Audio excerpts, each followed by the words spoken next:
चल घे आता चुकलं. देशाचे लोकप्रिय पंतप्रधान नरेंद्रजी मोदी यांना पंतप्रधान करण्यासाठी, या देशाला महासत्ता बनवण्यासाठी, या देशाचा विकास करण्यासाठी, भारतीय जनता पक्षाचे 400 खासदार निवडून आणण्यासाठी परभणीची जागा भारतीय जनता पक्षाला सुटली पाहिजे. ज्या पक्षाची ज्या लोकसभा मतदारसंघात ताकद त्या पक्षाची जागा. भारतीय जनता पक्षाचे 3 आमदार आहेत, 17 जिल्हा परिषद सदस्य आहेत, 65 पंचायत समितीचे सदस्य आहेत, 92 कृषी उत्पन्न बाजार समितीचे सदस्य आहेत, नगरसेवक आणि सरपंच भारतीय जनता पक्षाचे सर्वाधिक आहेत. भाजपची ताकद आहे. 5 वर्ष भारतीय जनता पक्षाच्या 2000 कार्यकर्त्यांनी रक्ताचं पाणी केलं आहे. प्रत्येक बूथवर जाऊन काम केलेलं आहे. बूथ मजबूत करण्याचं काम केलेलं आहे. भारतीय जनता पक्ष या जिल्ह्यामध्ये प्रभावी आहे. या पक्षाकडे प्रभावी उमेदवार आहेत आणि स्थानिक भारतीय जनता पक्षाला संधी मिळावी अशी परभणीच्या लोकसभा मतदारसंघातली जनतेची मागणी आहे.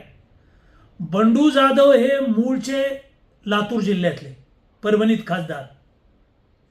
भजोरिया हे अकोला जिल्ह्यातले, परभणीमध्ये आमदार.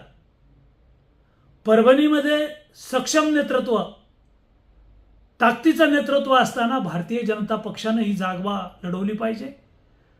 नसता काही निर्णय चुकला तर पुन्हा एकदा उद्धव ठाकरेंची शिवसेना आमच्या छातीवर बसेल. गेली 35 वर्ष शिवसेना आमच्या छाताडावर बसली होती. खासदार त्यांचे, आमदार त्यांचे, ताकद त्यांची. खूप अन्याय, जुलूम भारतीय जनता पक्षाच्या कार्यकर्त्यावर झाला आहे.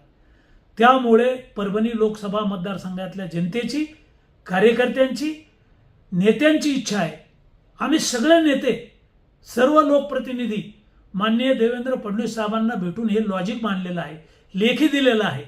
पुन्हा एकदा पत्र लिहून राज्याचे लोकप्रिय उपमुख्यमंत्री देवेंद्र फडणवीस साहेबांना हात जोडून नम्र प्रार्थना आहे की ही जागा भारतीय जनता पक्षाने लढवावी आणि काही निर्णय चुकला तर उद्धव ठाकरेंची शिवसेना आमच्या छातीवर बसेल. त्यामुळं आम्हाला खूप दुःख आणि वेदना होत आहेत.